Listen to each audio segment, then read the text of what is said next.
Don zeki. Yegan odam moshinaga borib, bitini ishqalaydi. Davay. Don ziki. Don ziki. Yedi. Bore, lav. Bore. Bore. Bana yutaman. Ha. Qo'y qo'lim o'tdi, davay.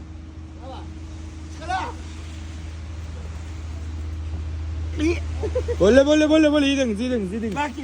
Keling. Bu sefer şartta oynan. İngilizce şartta oynan. Kebap. O'yna olasizmi? Ha. Nima desa qilish Ha. ha? Odam shaxsiyatlarga tegmasdan. Mana qara, 50 ta shart bajarib, chestiga tegish yo'q, shartiga tegish yo'q, soch soqol basharaga tegish yo'q. Qolgan hamma ish qilishda. Davay. Önümüzde odam qo'shib oladi. Odam qo'shib. Mana Isroil qo'shib olaman. Men aytaman. O'zi shart bajarib tusholdi. Bitta shartim bor. Bo'le, do'xmasiz to'xta, do'xmasiz. Kaçtılar. Davay. 50 ta. Davay. Siz için. Dondan zeki. Bitti. 3 marta oyna. 3 marta mı? 3 marta oyna. Ha böyle davay. Don ziki. Evet. Don ziki. İkini.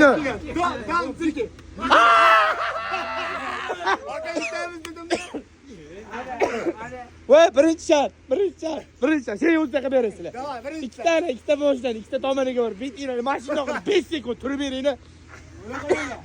Bo'linglar. Davay.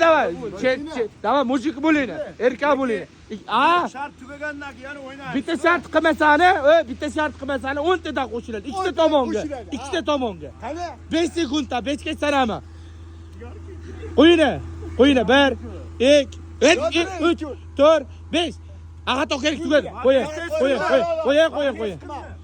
Qo'y, sanani. Ikkiga to'xtadingiz. 1 2 3 4 5. Rozi bo'l. Birinchi shart bajaril. Rozi bo'lasiz, aka. Siz shart bajarib yurgansiz, mana aka aka. Ben oynadim ku. Qoldi, sizni qo'shib oldilar. Hali bor. Shartlarni tugatgandan o'ynaysiz.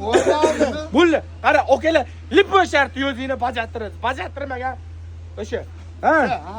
Lipo shart. Mujik bo'ldinglarmi? Desvoy qilinglar. Buzi birata shart bajarib yurganlar. Сказал, мужик сделал. О, o'sha. Bo'ldi. So.